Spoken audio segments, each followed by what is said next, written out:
¿Cómo están, amigos? Los invitamos a seguir el programa de hoy, Justicia en Acción. Nos complace en esta edición presentarles al doctor Antonio Piña, reconocido abogado, jurista de Europa, quien se encuentra en Arequipa específicamente, desarrollando un programa de capacitación a nuestros jueces, a nuestros operadores de justicia, fiscales y defensores públicos sobre ciberdelincuencia, específicamente una de sus modalidades, como es la ciberviolencia de género. ¿Cómo se entiende esto? ¿Qué significa? Eso lo vamos a conocer en los siguientes minutos. Pero nos acompaña también el juez superior Fernández Ceballos, de amplia experiencia en este distrito judicial. A ambos, bienvenidos.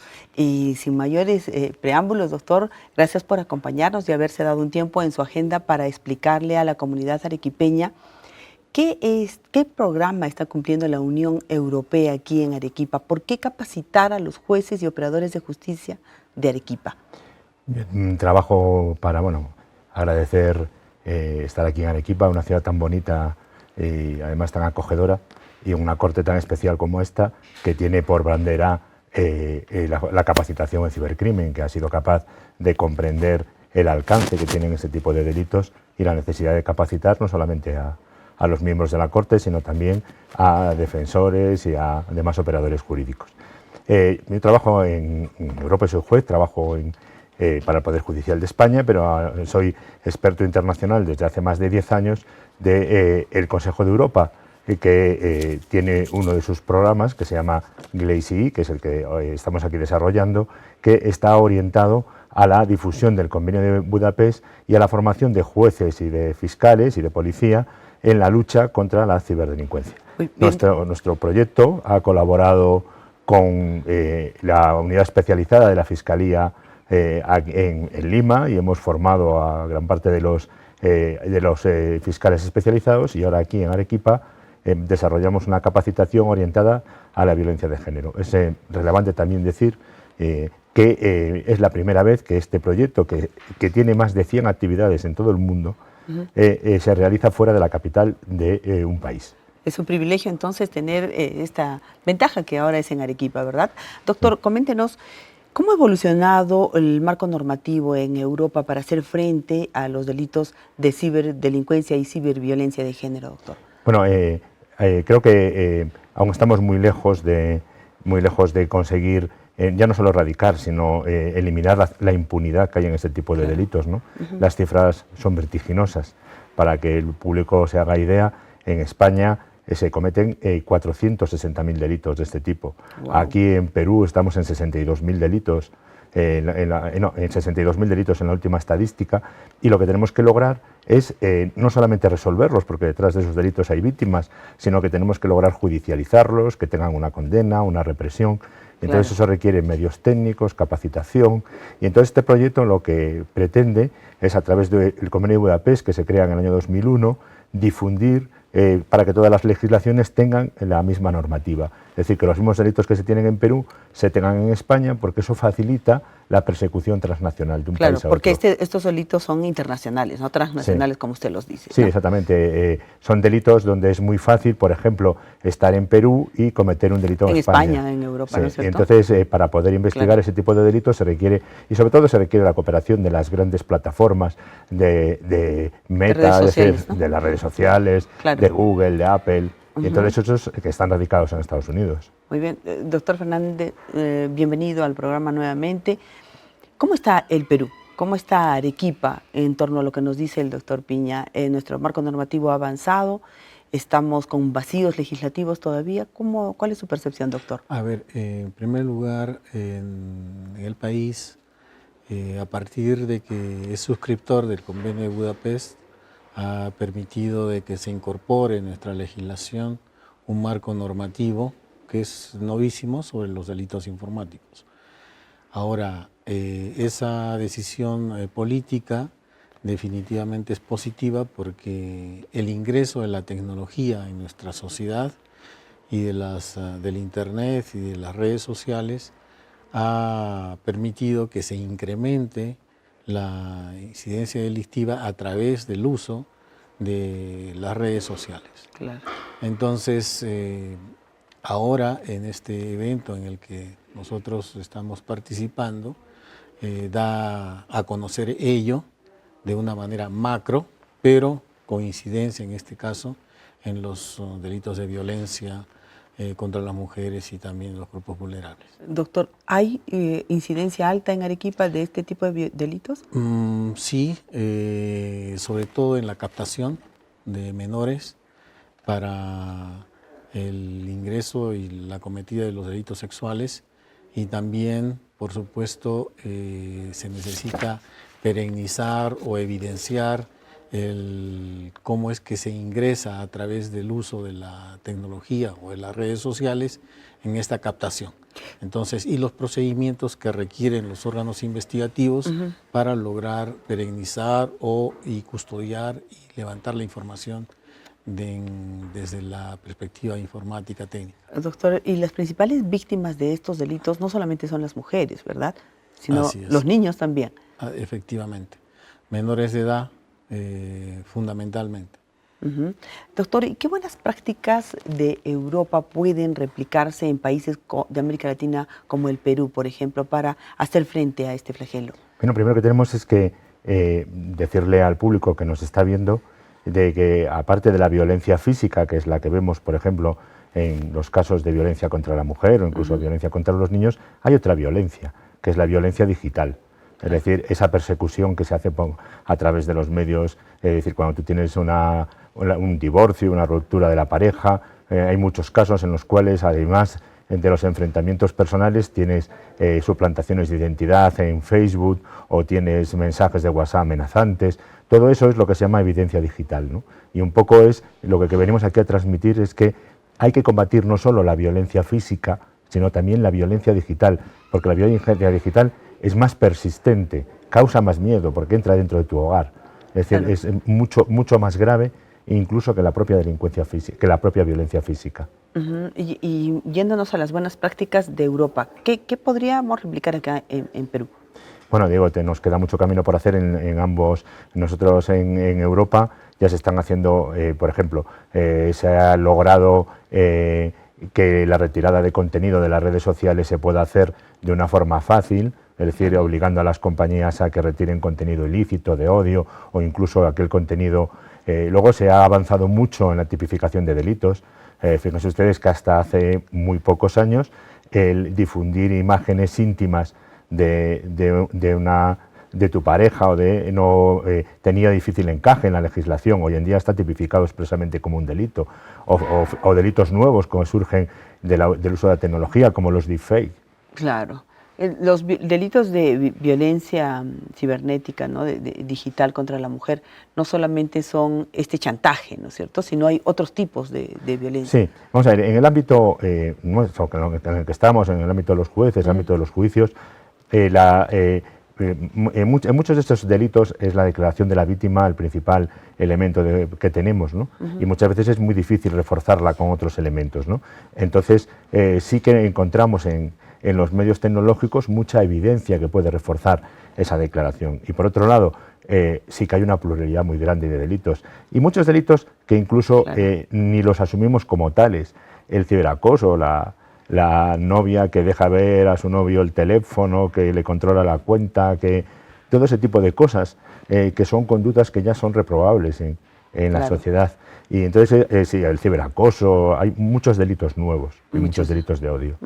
Doctor Fernán, ¿y los jueces de Arequipa están teniendo dificultades para preservar la prueba digital? Prácticamente ustedes han asumido un reto también después de la pandemia muy grande, ¿no? Como lo está haciendo a nivel mundial también.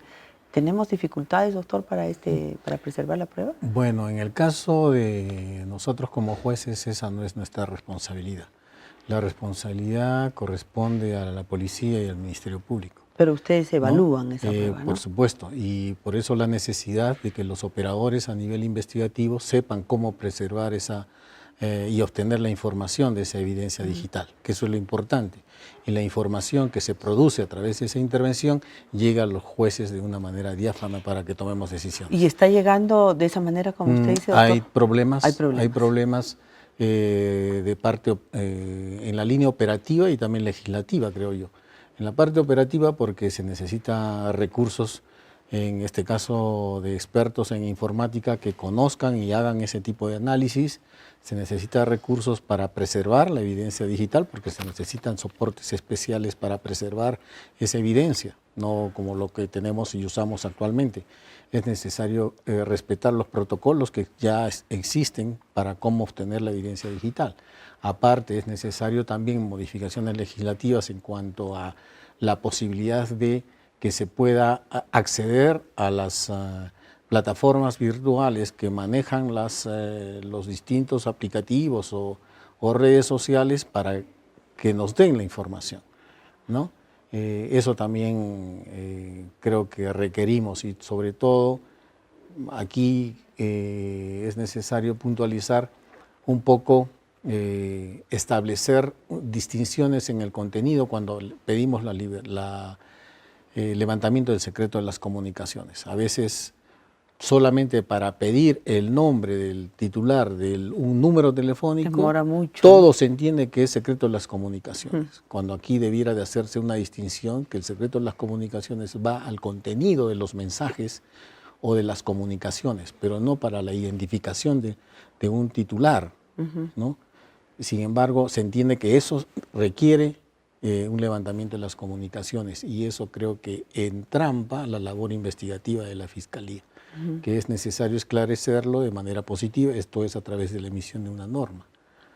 O sea que todavía tenemos nosotros en Perú Así muchos es, todavía, vacíos. La necesidad sí de cubrir varias de las omisiones en el manejo de la necesidad de información en el tema de información. ¿Y es la misma realidad en Europa, doctor? ¿En Europa también hay problemas todavía para preservar las pruebas? Vamos a ver, la prueba digital es volátil, es decir que... Claro, uno puede desaparecerla fácilmente, ¿no? Entonces requiere urgencia y requiere disponer... Celeridad también, sí, ¿no? requiere disponer de medios técnicos que son muy caros. Es decir, nosotros requiere disponer, por ejemplo, para que el público lo pueda entender, para abrir un teléfono, un iPhone, y poder extraer el contenido de ese teléfono cuando no disponemos de la contraseña, hay que tener un programa que se llama Celebrite, que son licencias, que la licencia principal que cuestan mucho. Vale $100.000, era una licencia. Entonces digo, la licencia Plus.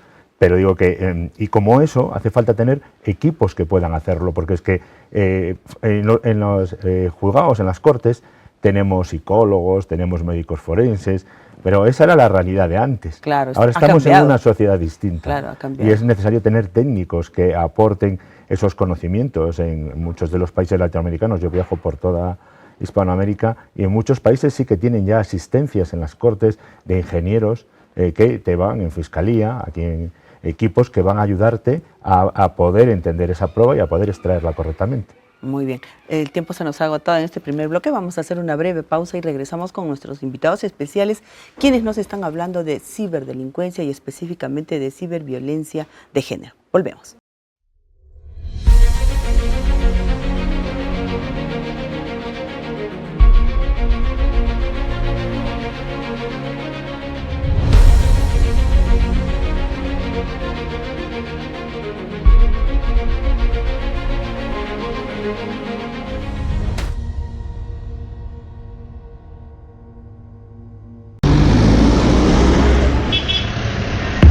En el transporte público, donde miles de personas se desplazan a diario, el miedo aún viaja en silencio. Tocamientos indebidos y acoso sexual continúan siendo una realidad que muchas víctimas callan. Frente a esta problemática, el Módulo Penal de Violencia de Arequipa salió a las calles para informar, prevenir y advertir que estas conductas son delito. A través de la campaña Transporte Libre de Acoso, jueces y especialistas explicaron a los pasajeros el protocolo de atención ante casos de violencia sexual. ¿Qué hacer? ¿A quién acudir? ¿Y cómo denunciar? Fueron algunos de los mensajes clave, orientados a romper el silencio y activar una respuesta inmediata. ¿Qué se hace? Cuando ocurre esto se le dice al chofer o al cobrador. Se cierran las puertas, ponen al agresor atrás y a la víctima adelante. Se sigue la marcha hasta que se encuentre un policía, un serenazgo, un inspector de transporte. Se detiene a esta persona, se la lleva a la comisaría. Y la agraviada va a declarar y inicia el protocolo. Pero ¿qué pasa? Si ustedes han visto, son testigos. Pero me tengo que ir a trabajar. Dejo mis datos para que me citen otro día. Pero quizá no vi, escuché que dijo mañoso, se puso a llorar. ¿Soy testigo? Sí soy testigo. Con eso podemos condenar hasta con 9 años de prisión cuando ocurren estos tocamientos. Patricia Posadas Larico, jueza de este módulo de justicia especializado, precisó que los actos de acoso y tocamientos indebidos están tipificados en la ley y son sancionados con penas de prisión. Un recordatorio directo que la impunidad no es una opción. La magistrada invocó a la ciudadanía a ser solidarios si son testigos de alguna agresión sexual en los vehículos. Explicó la importancia del testimonio de los pasajeros para corroborar la declaración de las víctimas y así emitir sentencias condenatorias. La intervención contó con el apoyo de la Policía Nacional del Perú y de los inspectores de transporte de la Municipalidad Provincial de Arequipa, quienes reforzaron las labores de control y prevención en las unidades intervenidas. En la jornada participaron psicólogos, trabajadores sociales y personal administrativo del módulo penal de violencia. Brindaron orientación directa a los usuarios y explicaron la atención integral que se ofrece a las víctimas desde el sistema de justicia.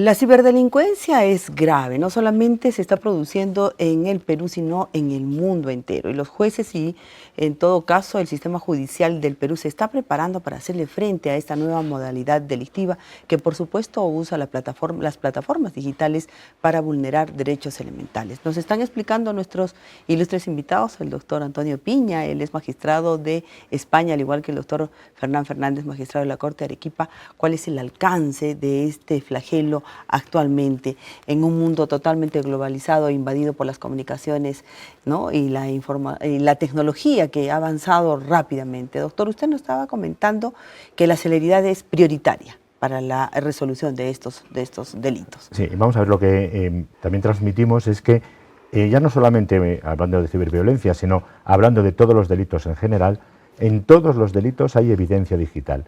Nos ponemos con un asesinato y lo primero que se hace es geolocalizar la zona, ver si había gente, para eso se puede ver a otras personas, se pueden ver los teléfonos, la víctima tiene un teléfono, es decir, que los equipos que tienen que resolver este tipo de cosas tienen muchísimo trabajo. Por lo tanto, lo primero que hay que hacer es tener equipos, dotarlos de medios, es decir, porque darnos cuenta, yo creo que yo he tenido reuniones con la policía, con la DigiCrim y con la Divindad, creo que se llama la DigiCrim. DigiCrim, ajá.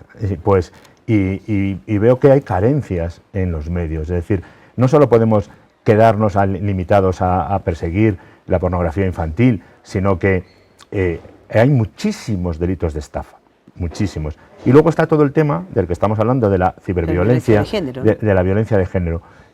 Asumimos como ciertas conductas como una realidad, cuando realmente, es decir, como algo normal, cuando realmente son conductas delictivas.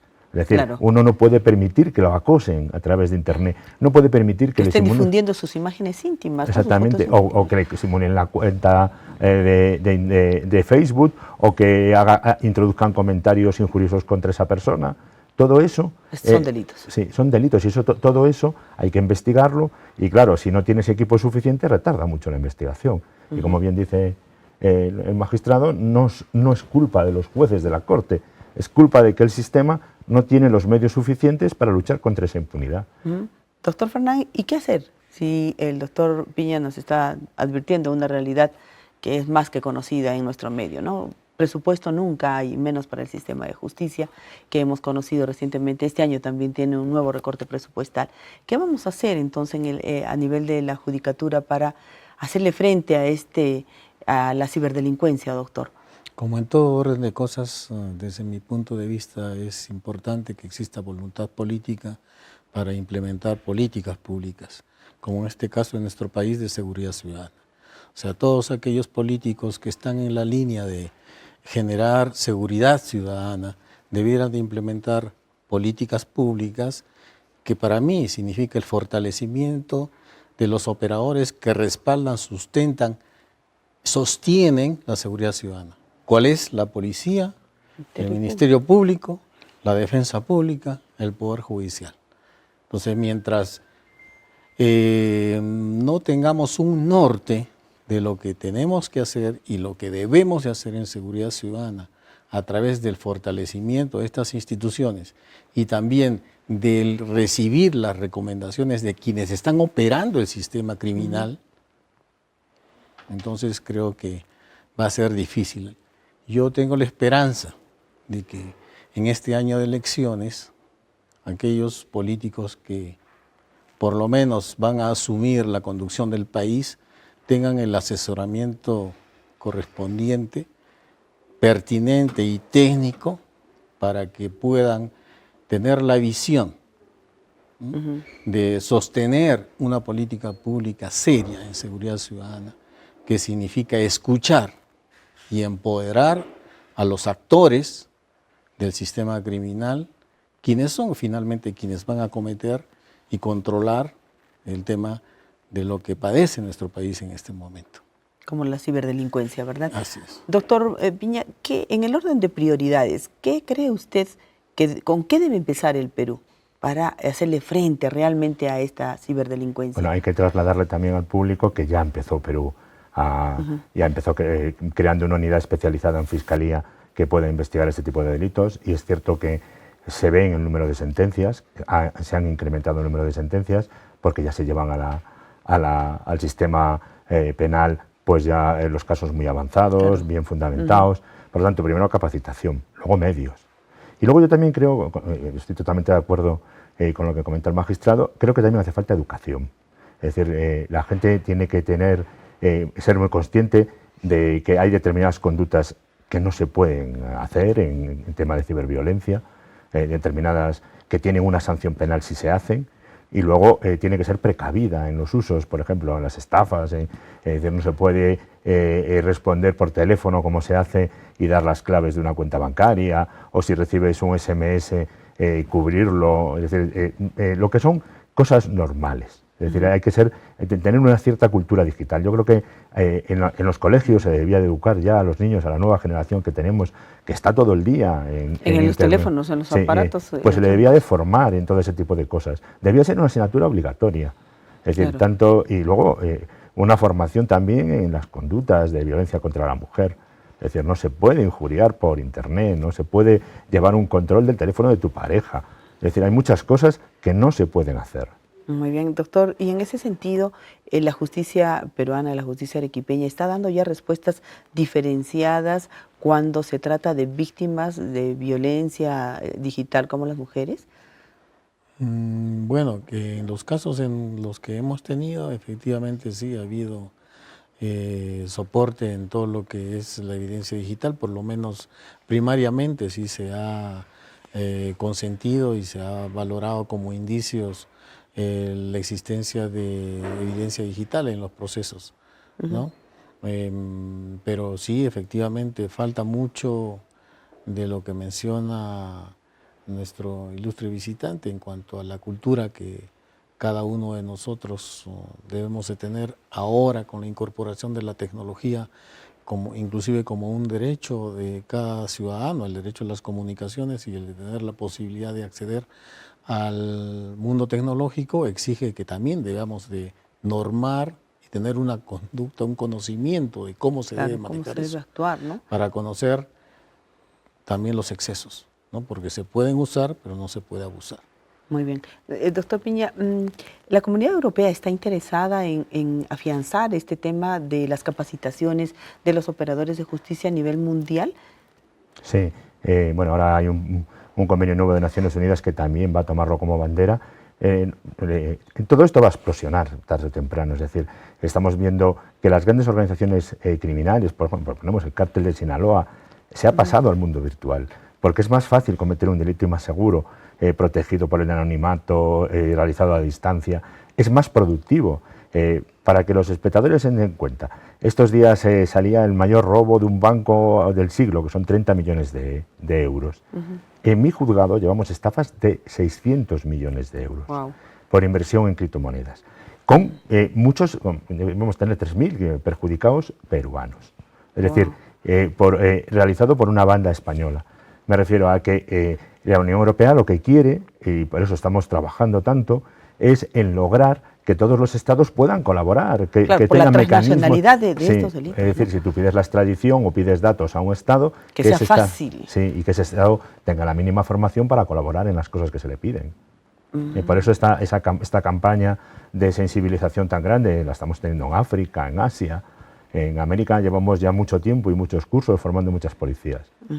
¿Qué aprendizajes mutuos, doctor Fernán, podríamos extraer tanto de Europa como de Perú en esto de la ciberdelincuencia en general, no solamente de la ciberviolencia de género? Primero, que los operadores, todos los que tenemos que ver con el sistema penal, tengamos el conocimiento de las distintas modalidades que existen en el manejo de las redes sociales o en el manejo de los equipos tecnológicos o de la tecnología en sí. Uno. Y dos, cómo es que podemos homogenizar las conductas ilícitas a nivel de todos nuestros países para que en la necesidad de la extradición comulguen tanto los delitos nacionales con los delitos de otras naciones, para efecto de posibilitar y permitir esas extradiciones o esa obtención de información o esa paralización de información negativa o que desmedra la dignidad de las personas, de los nacionales.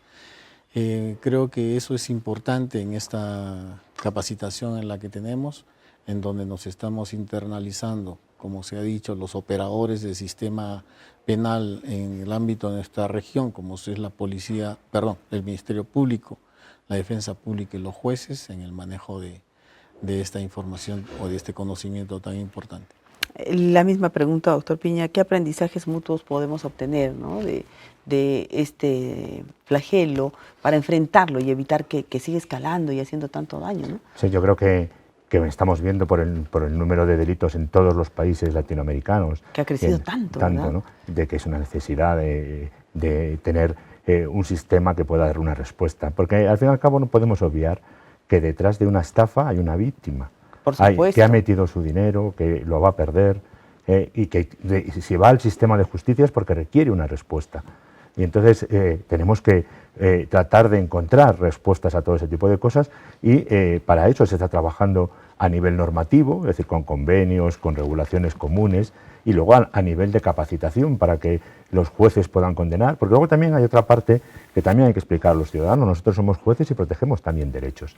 Claro. Todas las medidas de investigación que se tienen en este tipo de ámbitos son medidas muy invasivas de la intimidad y que dejadas en exceso a la policía podrían dar lugar a excesos. Entonces los jueces tenemos que llevar un control y para poder limitar una medida que te piden o para poder autorizarla hay que conocerla, hay que saber el efecto que tiene, cómo se va a obtener esa prueba, qué se va a hacer con ella, para evitar que pueda haber desmanes en el uso de esa prueba. Es decir, que tienen las dos vertientes. Hay que investigar, hay que hacerlo con la ley y que esa prueba sirva para condenar. Muy bien, un importante reto no solamente para la Judicatura Nacional, sino también para la Judicatura Internacional. Sí. Les agradezco a ambos y me quedo con el mensaje muy importante que decían nuestros invitados. Uno, que tiene que avanzarse normativamente hablando para hacerle frente a la ciberdelincuencia.